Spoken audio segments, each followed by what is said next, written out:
Hello दोस्तों, आप सभी का स्वागत है मेरे यूट्यूब चैनल में। दोस्तों, इस वीडियो के अंदर मैं बात करने वाला हूँ एक ऐसे सवाल की जो सवाल हमसे कोई पूछता है तो हम पूरी तरह से कंफ्यूज हो जाते हैं।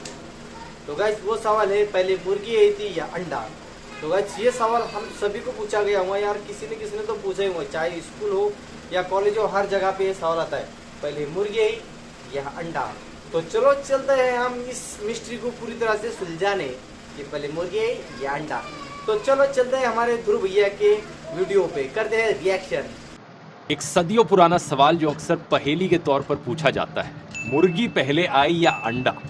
अगर आप मुर्गी कहते हो तो सवाल ये उठता है कि पहली मुर्गी कौन से अंडे से निकली, और अगर आप अंडा कहते हो तो सवाल उठता है कि पहला अंडा किस मुर्गी ने दिया। और वैसे अंडों को लेकर शायद सबसे कंट्रोवर्शियल सवाल तो ये है कि अंडा वेजिटेरियन है या नॉन वेजिटेरियन है। आइए आज के वीडियो में इन्हीं सवालों को आंसर करते हैं। ये वीडियो मेरा थर्ड पार्ट है एवोल्यूशन की सीरीज का। इससे आओ सिखाता हूं मैं आपको अंडे का फंडा। इस अंडे का क्या फंडा है?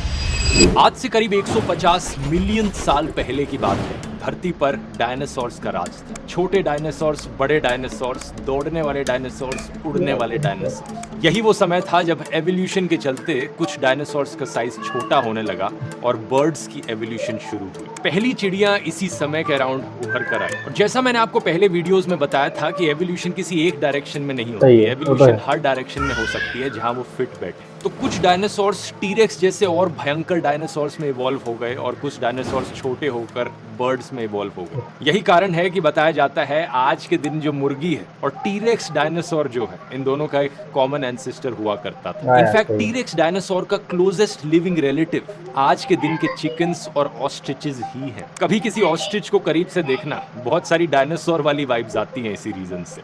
और सारे डायनासोर्स इन्हीं ऑस्ट्रिचेस और मुर्गियों की तरह अंडे भी दिया करते थे। इनफैक्ट बर्ड्स के इवॉल्व होने से पहले भी डायनासोर्स अंडे ही दिया करते थे। जानवरों में ये अंडे देने की कला बहुत साल पुरानी है। आज से 375 मिलियन ईयर्स पहले टिकटालिक रोजे नाम का जानवर जब समुद्र से जमीन पर आकर रहने लगा, ये भी अंडे दिया करता था। लेकिन इसके द्वारा दिए गए अंडे वैसे नहीं दिखते थे जैसे आज के दिन के मुर्गी के अंडे दिखते हैं। यहाँ पर आप इमेजिन करो, मछलियों के द्वारा जो अंडे दिए जाते हैं उनमें कोई बाहर की शेल नहीं होती। कुछ इसी प्रकार के अंडे ये जानवर भी देता हो। तो अगर हम मुर्गी जैसे अंडों की बात करें जिनमें बाहर एक हार्ड आउटर मेम्ब्रेन देखने को मिलता है, एक शेल देखने को मिलती है, इनका एवोल्यूशन एक्चुअली करीब 300 मिलियन साल पहले हुआ था। और इन अंडों को अब अगर हम मुर्गी से कंपेयर करें तो मुर्गी यानी चिकन का एवोल्यूशन सिर्फ 3500 साल पहले हुआ था। सही सुना आपने, करीब 1500 BC के अराउंड साउथ ईस्ट एशिया में लोगों ने खेती करनी शुरू करी चावल और मिलेट की। बहुत सारा अनाज उगाया जाने लगा जिसको देखकर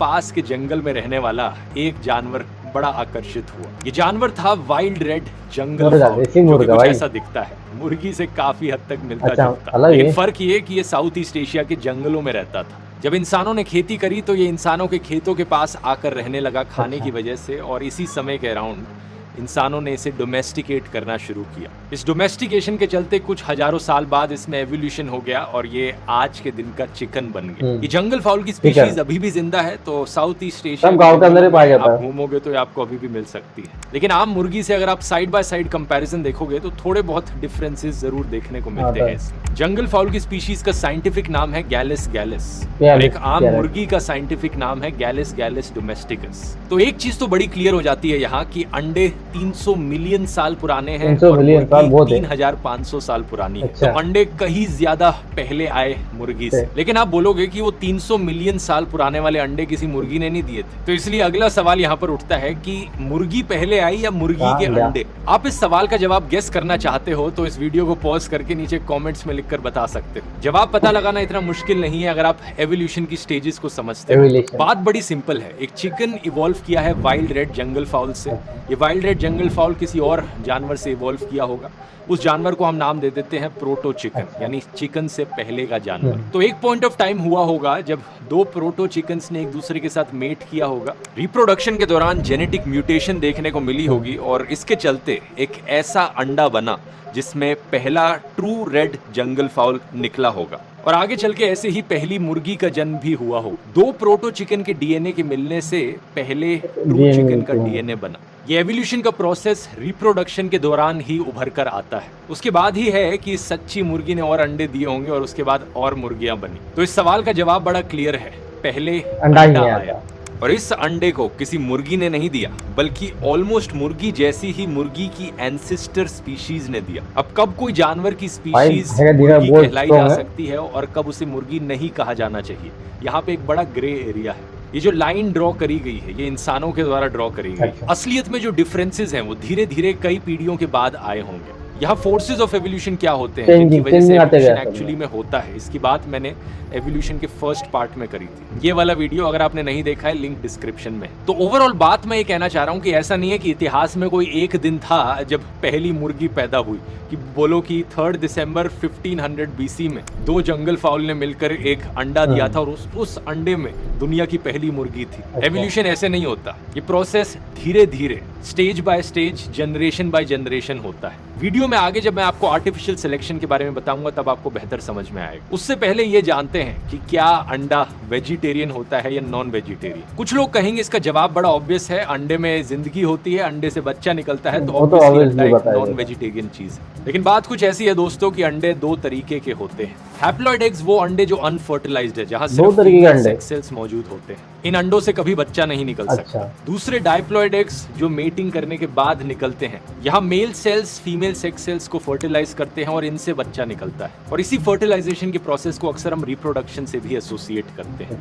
लेकिन क्या आप जानते हैं ऐसे कई प्लांट और एनिमल स्पीशीज हैं जो बिना फर्टिलाइजेशन के भी एक बच्चा पैदा कर सकते हैं। इसे पार्थेनोजेनेसिस कहा जाता है और इन केसेस में एक अनफर्टिलाइज्ड अंडा भी एक नई जिंदगी को जन्म दे सकता है, एक नया बच्चा बन सकता है। यह हमें देखने को मिलता है प्लांट स्पीशीज जैसे कि पाइनएप्पल और बनाना के जो प्लांट्स होते हैं। और जानवरों में लिजर्ड्स, ज़ीब्रा शार्क्स और रैटल स्नेक्स में हमें ये पार्थेनोजेनेसिस देखने को मिल सकती है। ये शब्द आता है पार्थेनोस प्लस जेनेसिस शब्दों से, जिसका मतलब होता है virgin plus creation. Virgin creation हो रही है, बिना अनफर्टिलाइज्ड एम्ब्रियो में डेवलप हो रहा है। तो सवाल यहाँ पर ये उठता है कि क्या मुर्गियों में पार्थेनोजेनेसिस देखने को मिल सकती है? इसका सीधा सीधा जवाब है नहीं। एक अनफर्टिलाइज्ड मुर्गी का अंडा कभी भी बच्चे को जन्म नहीं दे सकता। और ज्यादातर अंडे जो हम खाते हैं दोस्तों वो अनफर्टिलाइज्ड ही होते हैं। आप में से कुछ लोग सोचोगे यार लेकिन कभी कभी जब मैंने अंडा खाया था उसमें खून का एक स्पॉट देखने को मिला था, इसका मतलब वो वाला फर्टिलाइज्ड होगा। उसमें भी चिंता करने की जरूरत नहीं है क्योंकि ऐसा नहीं है। जब एक मुर्गी अंडा देती है तो उसकी ओवरीज के पास कुछ छोटी छोटी ब्लड वेसल्स कई बार फट जाती है, रप्चर हो जाती है, तो खून का 1-2 ड्रॉप वहां से आता है। आप में से जो लोग रेगुलरली अंडे खाते हैं उन्होंने खून के निशान जरूर नोटिस किए होंगे। तो अब आपको फिक्र करने की जरूरत नहीं कि उन अंडों से कहीं बच्चा ना निकल जाए। हमारे सवाल की बात करें तो अब आप समझ गए होंगे अंडा वेजिटेरियन भी हो सकता है और नॉन वेजिटेरियन भी हो सकता है। लेकिन ज्यादातर अंडे जो हम खाते हैं वो अनफर्टिलाइज्ड होते हैं, तो वो वेजिटेरियन है, क्योंकि इन अंडों में ना तो कोई मीट है ना ही इनसे कोई लाइफ जन्म ले सकती है। इन अंडों को दूध से कंपेयर किया जा सकता है। महात्मा गांधी जी का भी यही कहना था, जो इंसान दूध पीता है उन्हें इन स्टेराइल अनफर्टिलाइज्ड अंडों से कोई प्रॉब्लम नहीं होनी चाहिए। और सेम पॉइंट सुप्रीम कोर्ट ने साल 2004 में भी रिपीट किया था। कोर्ट में एक मुद्दा चल रहा था कि ऋषिकेश जैसी रिलीजियस जगहों पर अंडों की सेल अलाउ की जानी चाहिए या नहीं की जानी चाहिए। तो सुप्रीम कोर्ट ने भी कहा अंडा वेजिटेरियन होता है। ओवरऑल अंडा काफी न्यूट्रिशियस फूड है एक्चुअली। इसमें प्रोटीन की काफी ज्यादा मात्रा है, vitamin B12, B2, B5, vitamin A, vitamin D, selenium, calcium, iron, potassium, zinc, manganese, vitamin E, antioxidants, ढेर सारे न्यूट्रिशंस भरे हुए हैं। यही कारण है कि एक समय पर इंडियन सरकार भी एड्स चलाया करती थी लोगों को इनकरेज करने के लिए कि रोज खाओ अंडा।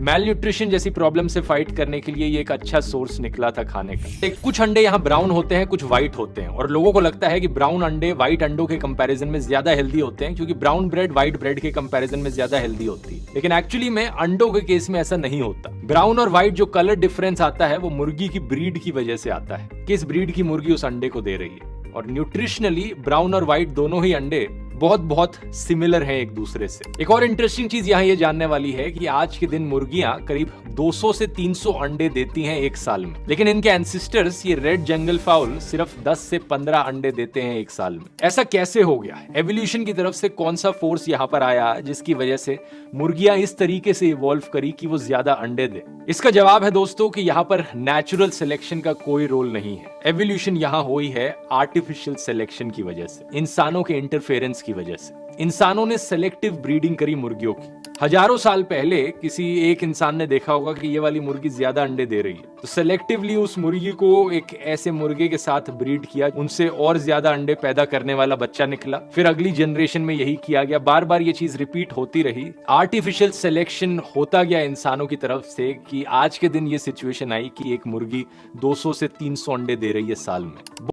तो गाइस आप सभी को पता ही चलेगा कि पहले मुर्गे या अंडा। तो अगर किसी ने आपको पूछा तो उसे बता देना कि भाई पहले अंडा आया था। तो गाइस मैं ऐसी वीडियो आपके लिए लाते रहता हूँ। अगर वीडियो अच्छा लगा तो चैनल को लाइक और सब्सक्राइब जरूर करें, ताकि आपके लिए मैं ऐसी मजेदार वीडियो लाता हूँ। तब तक के लिए बाय।